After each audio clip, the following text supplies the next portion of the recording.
Bessie, we're having supper at home tonight. I expect you there in 15 minutes. Behave.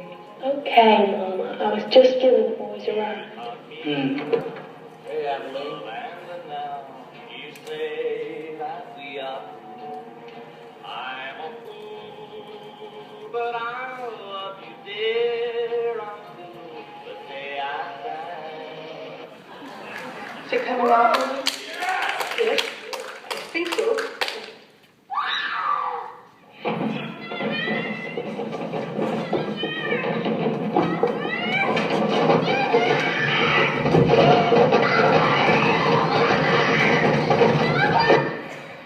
He showed me Reagan's double.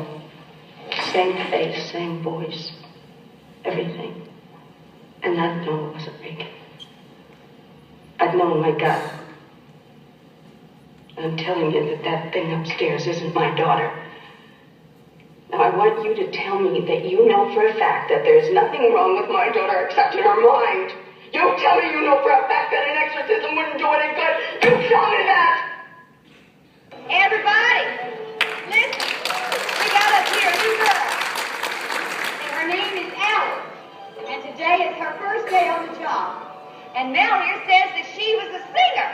How about them apples? I want you and Tommy with me. What the hell do you want? Oh, David, you just don't understand. You can be happy here. Oh, sure. But I'm not going to let anybody stop me this time. Purple in the morning, blue in the afternoon, orange in the evening. There's my 3 meals, Mr. Smarty Pants. And green at night. Just like that. 1, 2, 3, 4.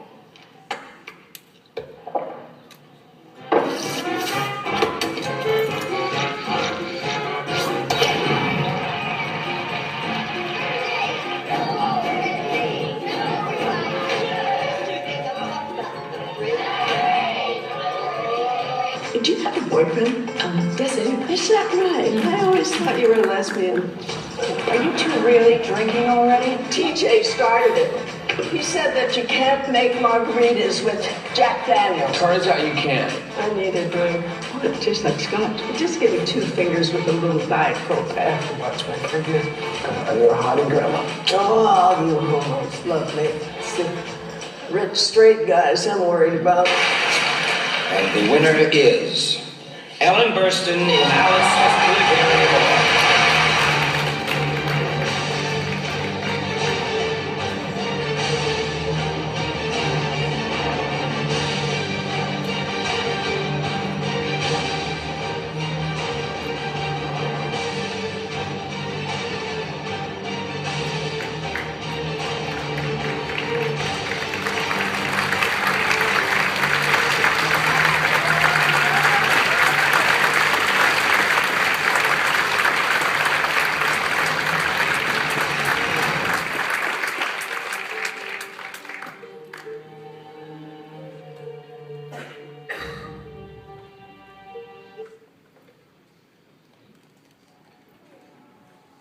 Please welcome film critic and author Mike White, who will present Miss Burstyn her award.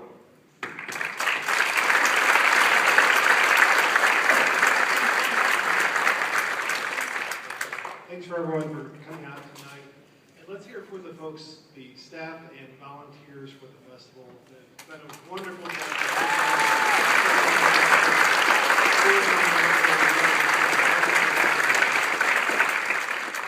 I'm here to present the Golden Mitten Award, one of the highest esteemed awards in the industry. I'm sure you all are very aware of that. It is the award for a Michigan native who has made a great impact on the arts and entertainment industry, and that really is embodied by Miss Burstyn. So I'm very honored to be here presenting that. And we're here really to honor someone, to honor a fry cook from Detroit, Ray Galuli, short order cook, I should say, who kind of made an impact on the industry in the past 5 decades. She's made a bit of a name for herself as Ellen Burstyn. She's worked with some of the top directors in the world, both here and abroad, and really, I mean, looking back at her filmography, seeing some of the people that she's worked with, we We saw clips from The Exorcist. Alice doesn't live here anymore. She has such a fine body of work. She also worked with Peter Bogdanovich, Bob Rafelson. I mean, if we were to take clips from all of the movies and TV shows that she's done, we'd be here for until next Wednesday. She first came to the world's attention with The Last Picture Show, but before that she was busy as a model, as an actress, as, I believe, even a singer. She has a wide range of talents, and obviously we know her in this generation from her work with Requiem for a Dream. She's working with today's top directors, just as she worked with the top directors all through her career. And she's busier than ever. We are very fortunate to have her here tonight because she is between projects. We saw her last weekend win an Emmy for her work on political animals.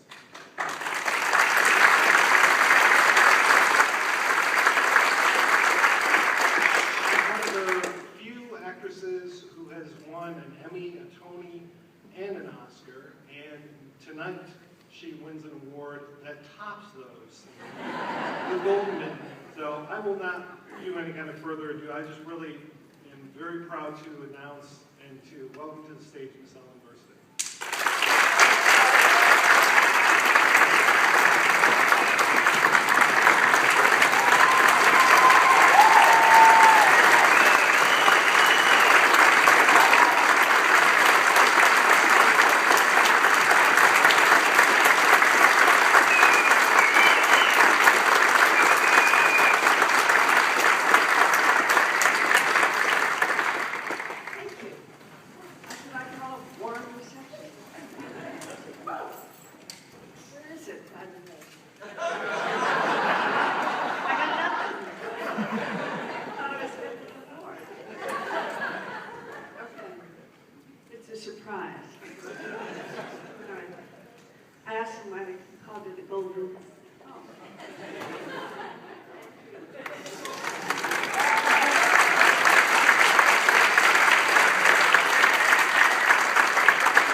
Michigan shaped like a mitten, and I said, duh.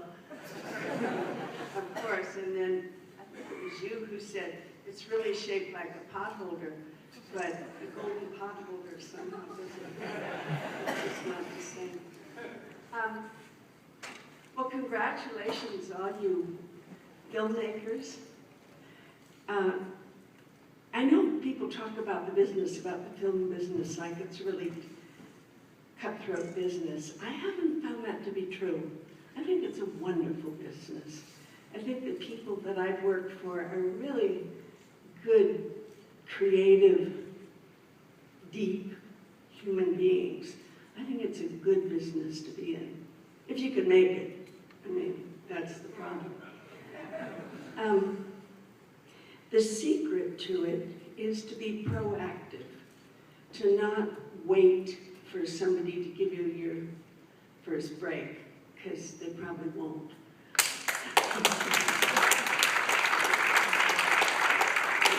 You have to really do it. You have to find a way to... Who's filming this over there? Who are you? Why are you filming this? Huh? Because I love you. Oh. But are you at the TV station or a newspaper? No, I'm just the guy who got a phone the other day trying to figure it out. Oh, okay. All right. I like to know when I'm being filmed for the world. Anyway, being proactive means that you figure out a way to get a piece of film made, however you do it. I mean, when Darren Aronofsky made Pi, his first film, his mother was the caterer. You know, his mother's friends put up the money. His mother and father's friends. He has a wonderful family. You just do whatever you have to do to get it on, get a piece of film. And the important thing is the story. I read the other day, I can't remember where now, a famous writer and who was also a writing teacher said, I can I can teach you how to construct a story. I can teach you about how characters and plot development and all the technical aspects of writing. But I can't teach you how to have something to say. And I think that's the basic thing you have to ask yourself if you want to be in the business, if you want to be a creative artist of any kind. Do I have something to say? And that's the first thing to work on. That's the first thing to address in your life, is your own experience that you want to share. Do you really have something to say?